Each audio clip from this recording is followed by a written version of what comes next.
Hello दोस्तों। स्वागत है आपका हमारे चैनल हैक विद रवि पर। तो आज मैं आपको बताने वाला हूँ सी लैंग्वेज में लूप के बारे में। आपने अपनी बुक, अगर आप कोई कॉलेज वगैरह में पढ़ता हो, अपनी बुक में पढ़ा होगा। लूपिंग 3 टाइप की होती है: while loop, do while, for loop. तो आज हम इसमें करने वाले हैं वाइल लूप के बारे में। तो चलिए शुरू करते हैं। अगर अभी तक आपने हमारे चैनल को सब्सक्राइब ना किया तो सब्सक्राइब कर दें और वीडियो को लास्ट तक देखें और लाइक करना ना भूलें। धन्यवाद। चलिए देखते हैं। सबसे पहले हमारा आता है स्टार्ट। देखिए, हम कोई प्रोग्राम लिखते हैं तो प्रोग्राम यहाँ से स्टार्ट होता है। उसके बाद आप देख सकते हो यहाँ स्टेटमेंट। जैसे कि हमने कोई यूजर से इनपुट लिया तो ये स्टेटमेंट में आ जाता है, या फिर पहले से हम कोई डिक्लेयर भी कर रहे थे, जैसे इंट इक्वल टू 5 डिक्लेयर कर लिया, या फिर इंट के ए लिख लिया, इंट इक्वल टू ए, और ए की वैल्यू यूजर से लेंगे। उसके बाद स्टेटमेंट आ गया। स्टेटमेंट को क्या होता है, उसके बाद कंडीशन होता है आगे। कंडीशन हमारा लूप में आ जाता है। वहाँ पर लूप, यहाँ से लूप स्टार्ट होता है, वो कंडीशन को चेक करता है। यहाँ से डायरेक्ट नीचे आया, इस कंडीशन ट्रू।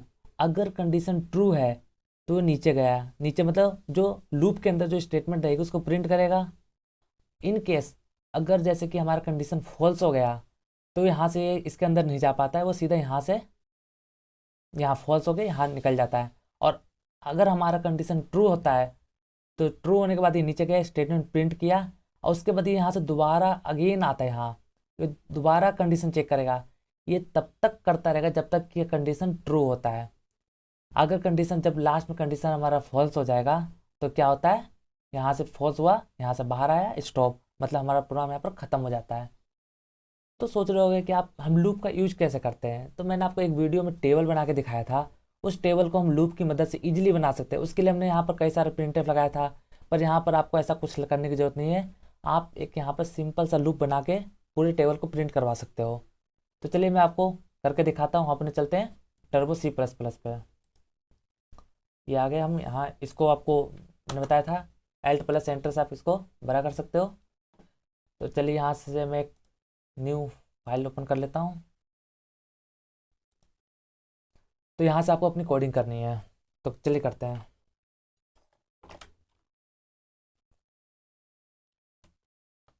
आपको पता है यहाँ तो अब सिंटेक्स तो आपको पता होगा, hatch include studio dot H.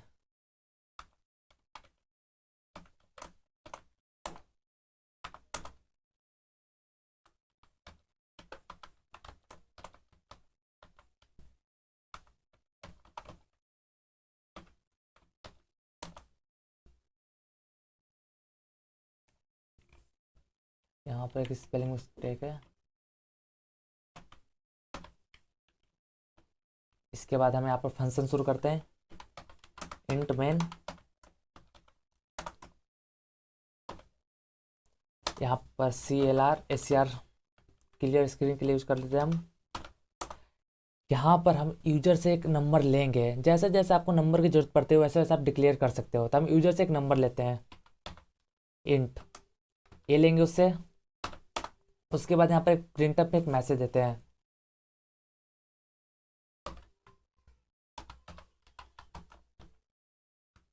प्रिंटअप में क्या मैसेज दोगे, इंटर नंबर। इंटर नंबर ने हमने उसको मैसेज दिया। इसके बाद जो वो इंटर नंबर करेगा उसको हम इनपुट में लेंगे भी। इसको कहीं स्टोर करना है, इसको स्टोर किस में करेंगे, ए में। तो इसको स्टोर कर देते स्कैनफ से। स्कैनफ से हम इसको स्टोर कर रहे हैं, %d %m%a। चलो अब यहाँ से हमारा लूप का काम शुरू होता है। लूप का काम कैसे शुरू होता है, देखो हमने यहाँ वाइल लूप लगाते हैं। देखो वाइल लूप का सिंटेक्स देख लो। सबसे पहले वाइल लिखो, उसके बाद आपको यहाँ पर कंडीशन लगाना है। कंडीशन में टेबल अगर करते हैं, हम टेबल क्या लिखते हैं, अगर टेबल आप लिखते हो तो क्या करते हो, कब तक, जैसे कि आप 5 का टेबल लिखना चाहते हो तो 5 को आप कितनी बार मल्टीप्लाई करते हो। 5 को आप 1 से मल्टीप्लाई करना स्टार्ट करते हो और कब तक करते हो, 10 तक। तो हम ए ले रहे, ए क्या है, ए एक ऐसा नंबर है जिसका जो हमारा यूजर हो, जिसका वो टेबल लिखना चाहता है, वो नंबर क्या है, ए है। तो हम क्या, आप खुद सोचो किससे मल्टीप्लाई करोगे आप, 1 से लेके कहाँ तक, 10 तक। तो आपको एक नंबर यहाँ और डिक्लेयर करना पड़ेगा, जैसे कि हम मान लीजिए बी। हमें बी डिक्लेयर करते हैं, उसको क्या मानते हैं, बी को हम 1 मानते हैं, क्योंकि मल्टीप्लाई करना कब से शुरू होगा, 1 से। अगर यूजर 5 का टेबल लिखना चाहता है, आप खुद सोचो, तो 5 को पहले 1 से मल्टीप्लाई करेगा, फिर 2 से, फिर 3 से, फिर 4 से, फिर 5 6 7 ऐसे करता रहेगा, कब तक, 10 तक। तो 1 से, तो इसको यहाँ पर कंडीशन लगा लो आप, जो हमारा बी रहेगा वो कहाँ तक जाएगा, या तो लेस देन 11, या तो 11 से छोटा मतलब 10 तक, या तो इक्वल टू 10, लेस देन और इक्वल टू 10 तक। बी इज लेस देन और इक्वल टू 10 होना चाहिए, ये हमारा कंडीशन है। मतलब ये लूप तब तक काम करेगा जब तक बी की वैल्यू क्या है, 10 या 10 से छोटी हो, तभी लूप में एंटर करेगा ये। यहाँ मैंने लूप स्टार्ट कर दिया, एंटर करके क्या करेगा वो, देखो टेबल लिखने के भी आपके कई तरीके हो सकते हैं, आप सिंपल लिखना चाहते हो या एक लाइन में प्रिंट में सारा कैलकुलेशन करना चाहते हो, ये आपके ऊपर डिपेंड करता है। तो चलो मैं आपको करके दिखाता हूँ, तो पहले एक सिंपल करके दिखाता हूँ।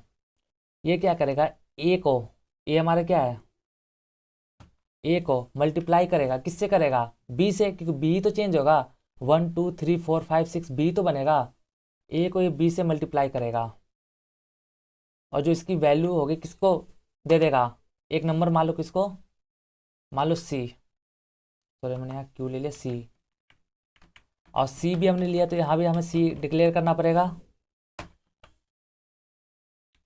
चलो ये हो गया। देखो इसने क्या किया है, ये लूप के अंदर आते ही ए को बी से गुना कर देगा, ए तो फिक्स नंबर है जो यूजर देगा, मान लो यूजर 7 देता है तो 7 को बी से मल्टीप्लाई करेगा, बी कितना रहेगा, 1 है अभी, 1 से मल्टीप्लाई किया तो 7 1 जा 7, तो सी की वैल्यू कितनी होगी, 7। यहाँ प्रिंट ऑफ,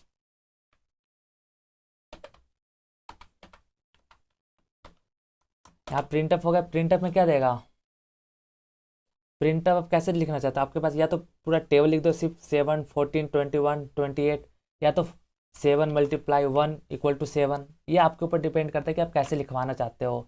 तो मैं तो बिल्कुल स्टेटमेंट्स करके दिखाता हूँ आपको।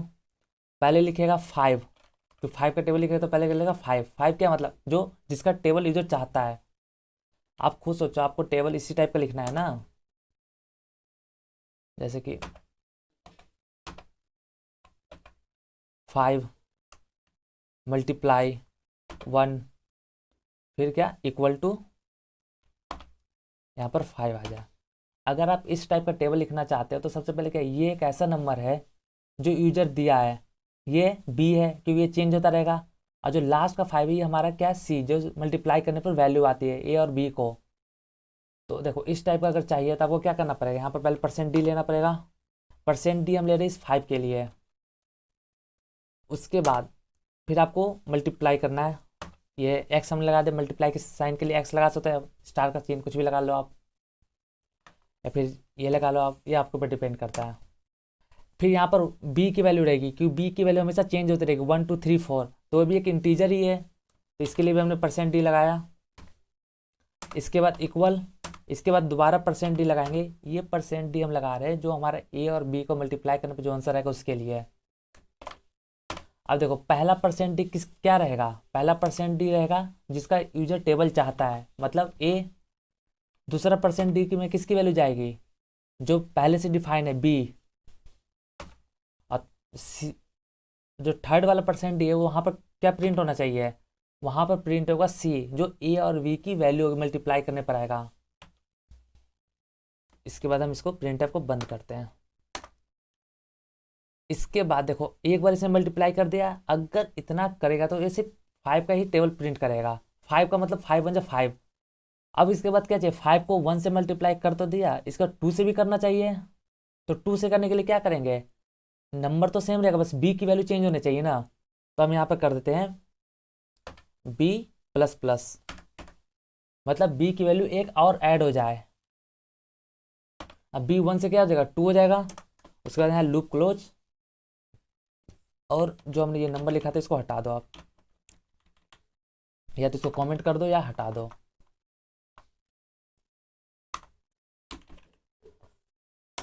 अब यहाँ पर हमारा लूप कंप्लीट हो गया। इसके बाद क्या करते हैं, यहाँ पर आप रिटर्न की वैल्यू दे दो या फिर गेट सी एच देने के बाद रिटर्न दे दो। रिटर्न में हम 0 दे देते हैं। ये हमारा प्रोग्राम हो गया। एक बार इसको क्या करते हैं, कंपाइल करके चेक कर लेते हैं। कोई एरर नहीं दिखा रहा। इसको रन करवाते हैं। एंटर नंबर, वैसा नंबर एंटर करो जिसका आप टेबल चाहते हो।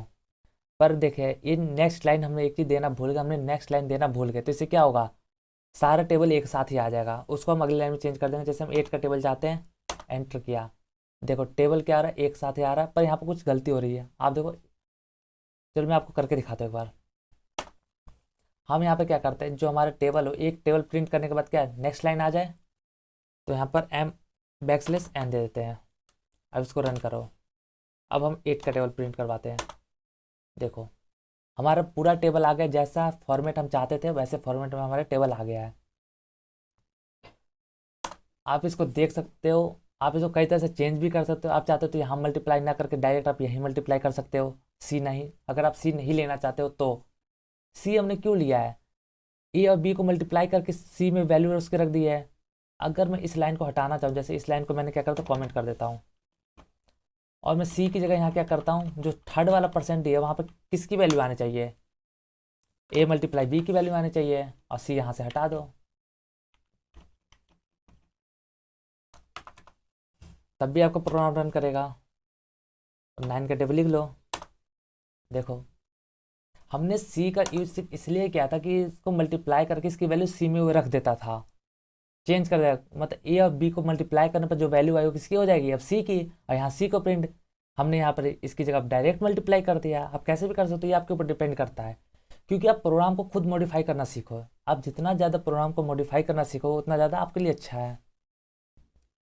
तो इस प्रोग्राम में कहीं भी आपको दिक्कत आ जाए तो आप मुझसे कमेंट करके पूछ सकते हो। इंस्टाग्राम पर आप डायरेक्ट मैसेज करके पूछ सकते हो, मैं आपका मैसेज का रिप्लाई करूँगा और कमेंट का भी रिप्लाई करता हूँ। चलिए अगले हम लेक्चर में कुछ नया सीखेंगे, इसके कुछ एग्जाम्पल देखेंगे और डू वाइल या फॉर लूप के बारे में जानेंगे, अच्छे से समझेंगे।